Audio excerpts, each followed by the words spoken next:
శ్రీ సాయి సచ్చరితం 47వ అధ్యాయం. గత అధ్యాయంలో 2 మేకల వృత్తాంతము బాబా వర్ణించిన ఈ అధ్యాయం కూడా అట్టి పూర్వ వృత్తాంతమును వర్ణించుచు వీరభద్రప మొక్కయు చెన్నబసవము యొక్క కథలను చెప్పుదము.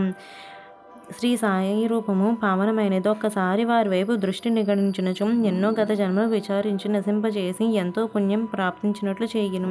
వారి దయాదృష్టి మనపై బర్పించచు మన కర్మబంధమును వెంటనే విడిపోయి మన ఆనందమును పొందెదము. గంగా నదిలో స్నానం చేయి వారి పాపములన్నీ తొలగును. అట్టి పావనమైన నది కూడా యోగులప్పుడు వచ్చి తనలో మునిగి తనలో ప్రోగైన పాపములన్నింటినీ వారి పాదధూళిచే పోగొట్టురదని ఆతురతతో చూచును.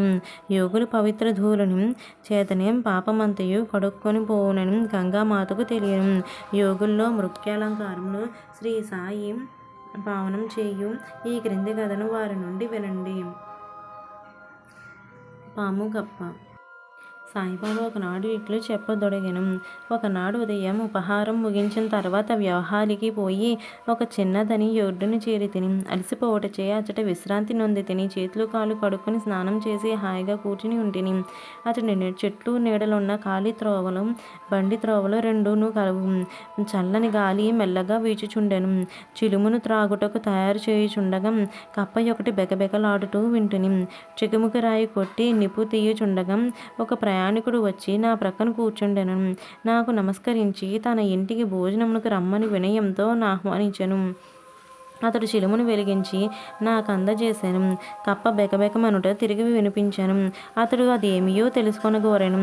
ఒక కప్ప తన పూర్వ జన్మ పాపములను అనుభవించుచున్నదని చెప్పి తిని తన గత జన్మలో చేసిన దాని ఫలమును ఈ జన్మలో అనుభవించి తీరవలనని దాని గురించి దుఃఖించినచు ప్రయోజనం లేదు. వాడు చిలుమును పీల్చి నాకు అందజేసి తానే స్వయంగా పోయి చూచుదని చెప్పాను. ఒక కప్ప పాముచే పట్టుకొనబడి ఆరుచుచుండెను.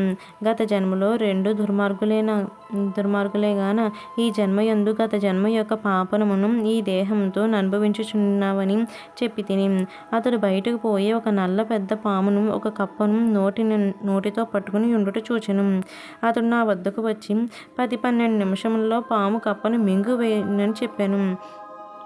నేనట్లే అంటిని. లేదు, అట్లు జరగనే నేరదు. నేను దాన్ని తండ్రిని. నేను ఇచ్చటనే ఉన్నాను. పాము చేత గప్ప నెట్లు తినిపించదను.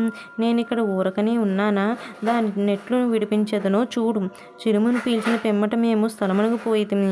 అతడు భయపడెను. నన్ను కూడా దగ్గరకు పోవద్దని హెచ్చరించెను. పాము మీద నుండి కరుచునని వారి భయము. అతని మాట లెక్కించకయం నేను ముందుకు పోయి తిని ఇట్లాంటిని. ఓ వీరభద్రప్ప, నీ శత్రువు చెన్నబసవను కప్పను జన్మమెత్తి పశ్చాత్తాపడలేదా? నీవు సర్పజన్మమెత్తినప్పటికీ వాని యందు శత్రుత్వం వహించియున్నావా? ఛీ, సిగ్గులేదా? మీ ద్వేషమును విడిచి శాంతింపుడు. ఈ మాటలు విని ఆ సర్పం కప్పను వెంటనే విడిచి నీటిలోని మునిగి అదృశ్యమయ్యాను. కప్ప కూడా గంతులు వేసి చెట్ల పొదలకు దాగెను. బాటసారి ఆశ్చర్యపడెను. మీరన్న మాటలకు పాము కప్ప నెట్లు వదిలి అదృశ్యమయ్యను. వీరభద్రప్ప ఎవరు? చెన్నబసవప్ప ఎవరు? వారి శత్రుత్వం కారణం ఏమి అని అతడు ప్రశ్నించగా అతనితో కలిసి చెట్లు మొదటికి పోయి తిని చిలుము కొన్ని పీల్చి అతనికి వృత్తాంతం ఈ రీతిగా బోధించి తిని. మా ఊరికి 4-5 మైళ్ళ దూరంలో ఒక పురాతన శివాలయం కలదు. అది పాతబడి శిథిలమయ్యను. ఆ గ్రామంలో ప్రజలు దాన్ని మరామత్తు చేయుటకై కొంత ధనం ప్రోగు చేసిరి. కొంత పెద్ద మొత్తంలో ప్రోగుటకై పిమ్మట పూజ కొరకు తగిన ఏర్పాట్లు చేసి తిని మరామత్తు చేయుటకు అంచనా వేసిరి. ఊరిలో ధనవంతులు కోశాధికారిగా నియమించి సర్వము అతని చేతిలో పెట్టిరి. లెక్కలను చక్కగా వ్రాయి బాధ్యత వానిపై పెట్టిరి. వాడు పరమలోభి. దేవాలయం బాగు చేయుటకు చాలా తక్కువ వ్యయం చేశాను. దేవాలయంలో నేమీ అభివృద్ధి కానలేదు. అతడు ధనమంతయు ఖర్చు పెట్టెను. కొంత తాను మృంగెను. తన సొంత డబ్బు కొంచెమైనను దానికై వెచ్చించలేదు. తీయని మాటలు చెప్పి వాడు అభివృద్ధి కాకుండాటికి ఏవో కారణములు చెప్పాడు. వాడు గ్రామస్తులు తిరిగి వాని వద్దకు పోయి అతడు సొంతముగా తగిన ధన సహాయం చెయ్యని ఎడల మందిరం వృద్ధి కాదని చెప్పిరి. వాని అంచనా ప్రకారం పని సాగించవలనని చెప్పుచు మరికొంత ద్రవ్యమును వసూలు చేసి అతనికి ఇచ్చిరి. వాడు ఆ ధనమును పుచ్చుకొని పూర్వం వలె ఊరక కూర్చుండెను. కొన్నాళ్ళు పిమ్మట మహాదేవుడు వానికి భార్యకు కలలో కనిపించి ఇట్లా చెప్పాను: నీవు లేచి దేవాలయపు శిఖరమును కట్టుము.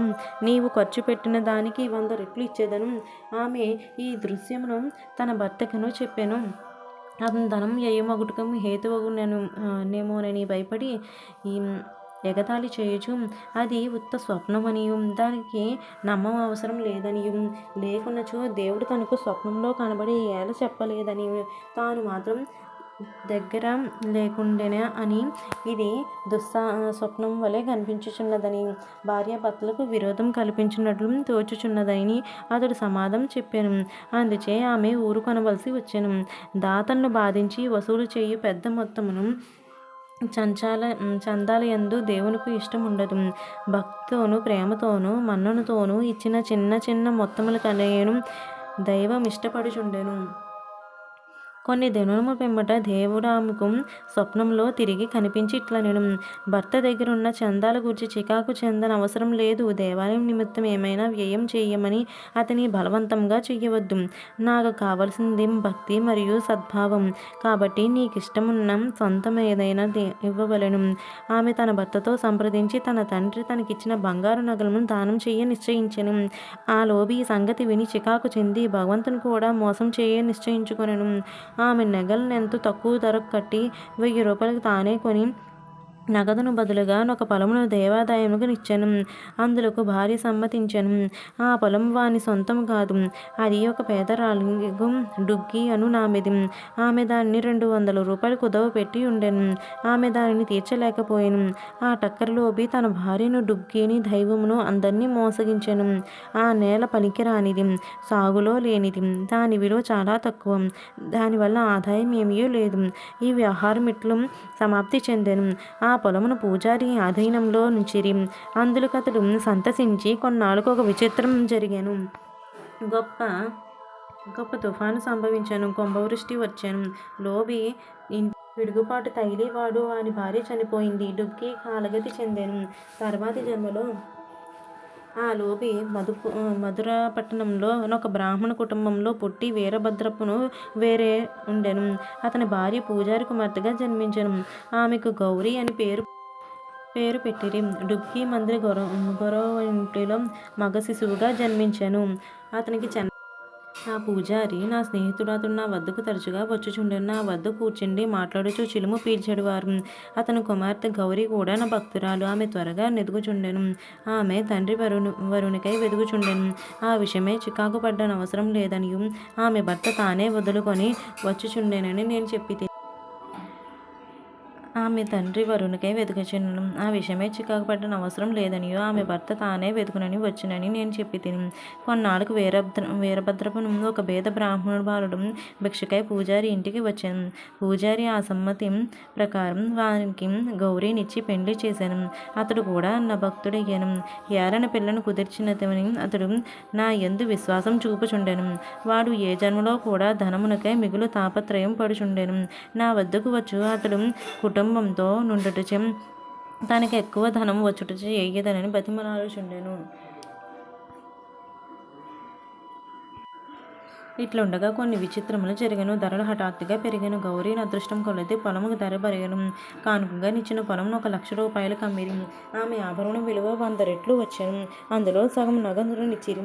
మిగతా దాన్ని 25 వాయిదాల్లో ఒక్కొక్క వాయిదాకు 2,000 రూపాయలు చొప్పున ఇచ్చుటకు నిశ్చయించిరి. అందుకు అందరూ సమ్మతించిరి. కానీ ధనమునికై తగువులాడిరి. సలహా కొరకు నా వద్దకు వచ్చిరి. ఆ ఆస్తి మహాదేవునిది కాబట్టి పూజారికి కొడుకులు లేనందున సర్వహక్కులు గౌరీకి వచ్చును. ఆమె సమ్మతి లేనిదే ఏమి ఖర్చు చెయ్యవద్దని చెప్పి తిని. ఆమె భర్తకు ఈ పైకంపై నెట్టి అధికారం లేదని బోధించి తిని. ఇది విని వీరభద్రపుకు నాపై కోపంచెను. ఆస్తిపై గౌరికే హక్కు కలదని తీర్మానించి దాన్ని కబలించుటకు నేను యత్నించుచున్నానని నుడివెడెను. అతని మాటలు విని భగవంతుని ధ్యానించి ఊరుకుంటిని. వీరభద్రప్పం తన భార్య గౌరిని తిట్టెను. అందుచే ఆమె పగటిపూట నా వద్దకు వచ్చి ఇతరుల మాటలు పట్టించుకోవలదని, తనను కూతురుగా చూచుకొనవలెనని వేడుకొనెను.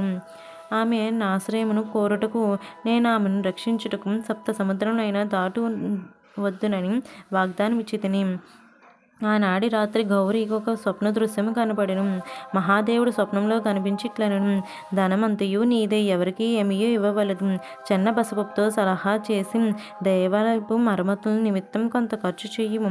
ఇతరములకై వ్యయం చేయవలసిన వచ్చినప్పుడు మసీదులో ఉన్న బాబా సలహా తీసుకొనుము. గౌరీ నాకు వృత్తాంతం తెలియను. నేను తగిన సలహానిచ్చి తిని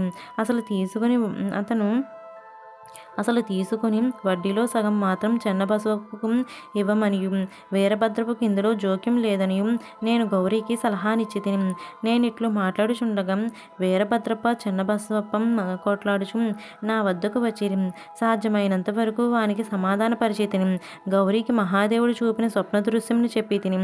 వీరభద్రప్ప మిగులు కోపించి చెన్నబసవప్పను ముక్కలు ముక్కలుగా నరికెదనని బెదిరించెను. చెన్నబసవప్పం పిరికివాడు. వాడు నా పాదములు పట్టి నన్నే ఆశ్రయించెను. కోపిష్టి శత్రువు భార్య నుండి కాపాడదనని నేను వానికి వాగ్దానం చేసి తిని. కొంతకాలమున వీరభద్రప్ప చనిపోయి పాముగా జన్మించెను. చెన్నబసవప్ప కూడా చనిపోయి కప్పగా జన్మించెను. చెన్నబసవప్ప బెకబెకలాడమంటూ విని నేను చేసిన వాగ్దానం జ్ఞప్తికి తెచ్చుకొని ఇక్కడకు వచ్చి వాని రక్షించి నా మాటను పాలించుకుంటిని. భగవంతుడు ఆపద యందు భక్తులను రక్షించుటకై వారి వద్దకు పరిగెత్తెను. భగవంతుడు నన్నిచ్చుటకు పంపి చెన్నబసవప్పను రక్షించెను. ఇదంతయు భగవంతుని లీల. నీతి: ఈ కథ వల్ల మనం నేర్చుకోవాల్సిన నీతి ఏమనగా, ఎవరు చేసిన దానిని వారు అనుభవించవలను.